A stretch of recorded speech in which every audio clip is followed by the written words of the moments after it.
If you were to ask me what makes a great horror game, I would say the environment. Horror thrives on creating a daunting atmosphere. It should make you feel uneasy and set off your prey instincts from our survival days that never truly disappeared. Horror makes you feel frightened, and the best way to do that is with the game's environment. So, why not start this discussion on horror art in games with the very first solo horror game I ever played, Resident Evil 2, and the map that sold me the entire genre, the RPD.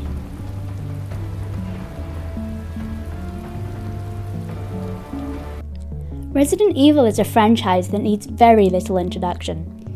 Before I even branched out from exclusively playing The Sims 4 in my teen years, I knew about Resident Evil. Not much, admittedly, but enough to know its name. The first ever Resident Evil game was published in 1996, and 30 years later it's received many mainline titles and even more spin-offs. But this isn't a Resident Evil retrospective, it's an art analysis of Resident Evil 2, so we're going to talk about Resident Evil 2. Resident Evil 2 follows two protagonists, Leon Kennedy and Claire Redfield, in their debut to the Resident Evil franchise.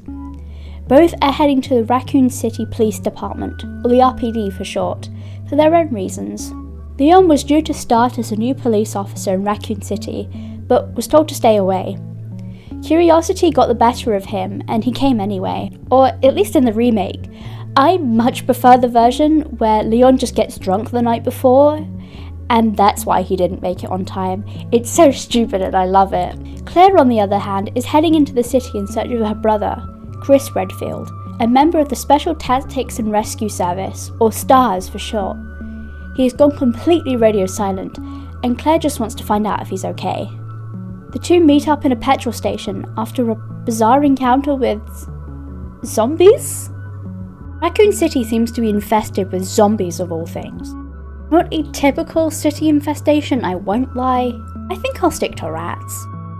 Our protagonists try to make their way into the RPD together, but get separated and have to find their own ways in. Okay, now that I've refreshed your memory on the opening of the game, or just spoilt it, I don't know, but we can finally get onto the analysis. The main entrance, despite only being one room, deserves its own section, and stepping into the police station for the very first time you can understand why. The entrance is incredibly grand, and not something that usually belongs on a police station. The lighting mainly seems to cover the ground floor, most likely to make it feel more welcoming to the survivors of the outbreak. Originally, I thought that the lack of lighting upstairs, except for the lights above doors, was a feature from the pre-outbreak days. But on closer inspection, I realised that there are indeed lights and I have just missed. From a narrative standpoint, the lights are most likely off upstairs due to those areas not being used for shelter. They would have wanted to keep everyone together on the ground floor in the main entrance, so it would make no sense to keep those lights on. The lights above the doors would just be there so you, the player, know that those doors exist and are interactable. At the beginning of the game, only one of those rooms is interactable without a key, but we'll come back to that later. Now I want to talk about my favourite part of this area, the goddess statue. An important thing to note about this room is how the goddess statue is presented. The entire room frames her. Everything points or draws your eyes to her. The perspective lines in the room point to her as she is nearly directly level with the first floor. The pillars behind the police desk literally frame her in the middle of the room, and the two flags on those pillars lead your eyes back down to the statue. The stairs help along with this as well as a semicircle placed behind her. The lights cast a really strong glow, which make her stand out in comparison to the rest of this area. And finally, the moonlight shining in from a window on the ceiling. The moonlight casts a spotlight down on the statue, solidifying your attention on her. All these components together make her presence feel felt. You feel that she's important without even knowing that she is a key component to this section's puzzle. This is also when you realise that the room is empty, which shouldn't be right if the emergency broadcast from earlier is to be believed. Due to the citywide outbreak, It said that people should find shelter in the police station, so it should have people inside, but there's no one. This can make you feel very isolated. Humans are mostly pack animals, We work together and we protect each other. It's how we've lasted so long as a species. We often feel safer when there are other people around, so getting rid of that can really set people on edge, especially when there is danger constantly around. This also makes you question where the survivors even are. All these features in the main hall come together to create an uneasy feeling. It immediately sets the tone of the RPD without even needing to see the rest of the building, while still easing you in. Moving on from the well-lit main entrance, we as the player head into the east hallway. The entrance to this area is very helpfully signed "Keep Out," but that sign can't stop me because I can't read. This room is our first introduction to what most of our time in the RPD is going to look like. In contrast to the warm lights of the main entrance, this place is pitch black, and the only way to see anything is with a torch which barely makes a dent in the darkness. Something I didn't mention previously is that this game takes place in 1998, the same year as the original, and technology has come a long way since then. Horror works best when the protagonist is helpless. It's why so many modern horror games and films will have it impossible for the main characters to call for help by removing phone service. Giving Leon and Claire a relatively bad torch, at least by today's standards, means that a lot of the suspense is still kept, as creatures still have the ability to creep up on you. It's why they gave Grace in RE9, a game that takes place in 2026, a lighter as her only source of light during the horror section. You wouldn't be as scared if Grace was wandering around with an LED light with the same brightness level as the sun. Anyway, back to the environment design. Entering from crawling underneath the emergency shelter, you are immediately met with an unwelcome sight. This area is a complete mess. Broken glass covers the floor, signs, paintings have been knocked off their places, and there is blood everywhere. To make things worse, this is only what is directly in front of you. A little bit further and you step into water. There seems to be a leakage as the entire floor is covered with it. It's clear the leak happened relatively recently, likely after everyone disappeared, as there is evidence of people around this area, like luggage, sleeping bags and shoes all soaked in water. I doubt the police would allow people taking shelter here to sleep in such terrible conditions, no matter how corrupt some of their members may be. Focus, Claire. This area is too dark to really see which way you're supposed to be headed, and there's no visible path, but a flickering light shows you the way. This is when it all comes to light, literally, about what happened. Oh my god. At the end of the hallway is the answer to what happened to those people we just mentioned. Once again, there is blood everywhere, and so are the bodies. It's clear that zombies have gotten in. These features imply a story. You don't need to know what happened in the RPD to make a pretty accurate guess. It makes the world feel lived in, or died in, I guess. The environment has a backstory that you can gather in just a few details, and it's not a pleasant one. This will instinctively set most people off. This is the real introduction to the RPD. Most rooms follow a similar design to the east hallway, dark with minimal lighting, traces of past usage, and some rooms are damaged or messy. These areas are also where the horror design shines. Since the rooms are pitch black, the designers were able to use light to their advantage. There are lights in these areas, but they are always specifically placed to highlight something, mostly bodies but also objects as well. These lights are often white lights, something considered to boost alertness. Since white lights are mainly used to show things in full detail, it brings more attention to the objects being highlighted. The first time you encounter this is in the east hallway, showing you where the people seeking shelter were and implying they died in a zombie attack. The next one we see is a police officer with an unusual looking wound. The third one is not highlighting a body, but a zombie. This is the second room you've entered so far with zombies inside, and this one's already awake. The fact that this is the first awake zombie you see is most likely why he's split up. That and so you don't miss him when you first enter. This poor zombie, he just wants something from the vending machine. Just look at him, he's so desperate.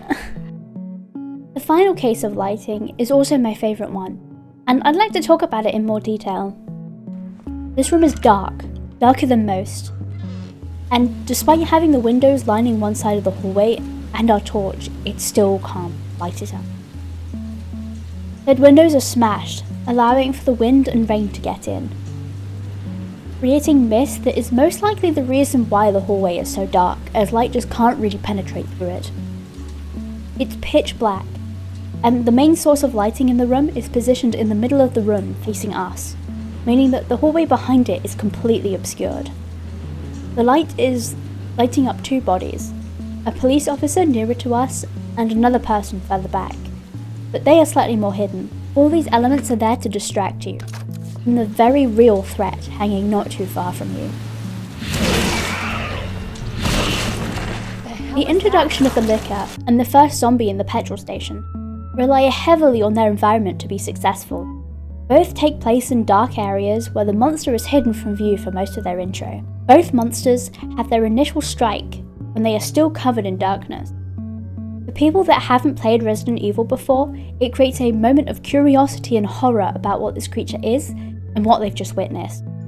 But for more veteran fans of the franchise, it makes for a really cool reintroduction to these iconic monsters. The Liquor's intro is made even greater when you realise that it has actually been foreshadowed earlier in the building, practically since the beginning. That very strange wound on the police officer in the west hallway, and the other hanging from a piece of broken metal, that's the Liquor's work. You might not think anything of it at first, but when you come to meet the Liquor later on, you have a pretty good guess at what happened to him. Resident Evil 3 confirms this during its own RPD section that takes place before this game, as you get to watch police officers get attacked. The Liquors also leave a huge scratch on the wall behind the cops, showing just how powerful this creature is.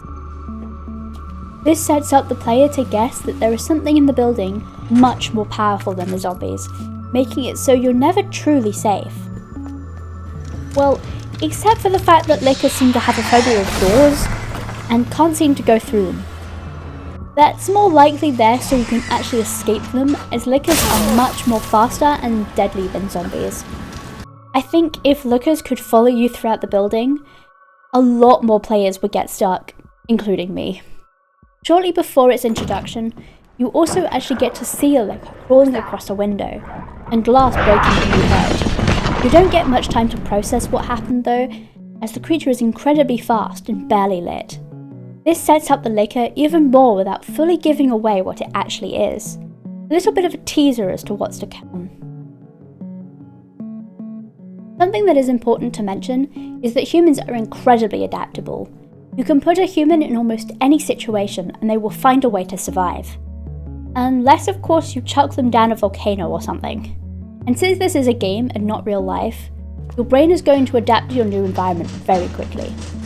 The devs most likely knew this would happen, and so they introduced safe rooms, and what I like to call miscellaneous rooms.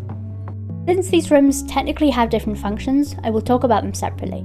Save rooms are, well, rooms you save in. These rooms come with a typewriter, this game's way of saving, and an item box to keep unneeded stuff, as this game's main horror is actually the item management. These rooms will have fully functioning power, unlike most of the RPD we've seen so far, and be relatively left the way it was, as if zombies have been unable to make their way in. This is where the second name of these rooms comes from, safe rooms. At their core, these are rooms that zombies or other enemies cannot enter. They give a moment of rest, especially after nearly becoming zombie food. Giving you a break can be really beneficial to horror, as it means you don't become used to the darker environments as fast. By the time you reach the first safe room, inside the dark areas, you're already starting to get used to the darker environments, and the zombies. So by going into a safe room, it changes the environment and takes your eyes off of them.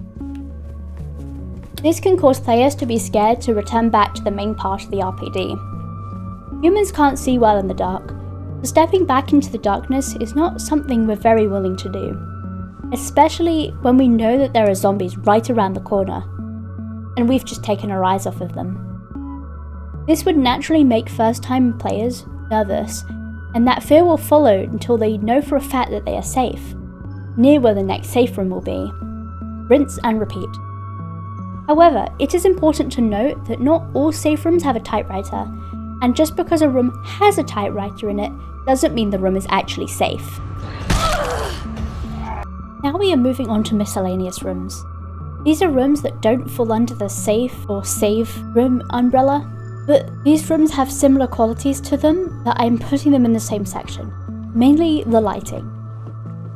These extra rooms don't have a typewriter or an item box. The rooms can look damaged, but not all do, and there's nothing stopping a friend from coming to say hello. Despite these rooms functioning like most of the RPD, they all have fully functioning lights, just like the safe rooms. In some of these areas, the lighting is actually stronger and warmer than in the safe rooms. The safe rooms with power but low lighting can still make you feel uneasy, while the non-safe rooms with bright, warm lighting actually made me feel safer, even when I had a zombie coming right for me. I think this mainly comes from your ability to perceive the zombies. Yes, there may be more zombies in this room, and you're in way more danger, but you can see them all clearly, and it's unlikely they're going to sneak up on you. Once again, using our natural instincts against us to manipulate our feelings. It's in one of these rooms, behind the door that I mentioned in my analysis of the main entrance earlier, you find a leaflet talking about Raccoon City and the police station. It's in this leaflet you discover the RPD used to be an art gallery, just like in the original. The building is massive, and the architecture, as I mentioned in the beginning, is not something you'd usually expect from a police station. This allows the designers to go bigger. Areas like the main entrance and the library wouldn't really make sense in their current form, or would have to get dumbed down to fit a regular police station.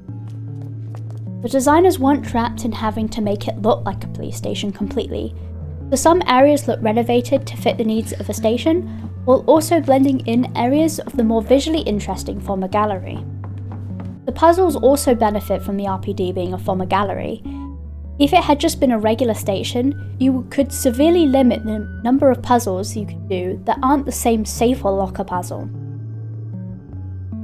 Even though the statue puzzles are relatively similar in execution, it's so visually different that it doesn't blend in with the rest of the combination puzzles.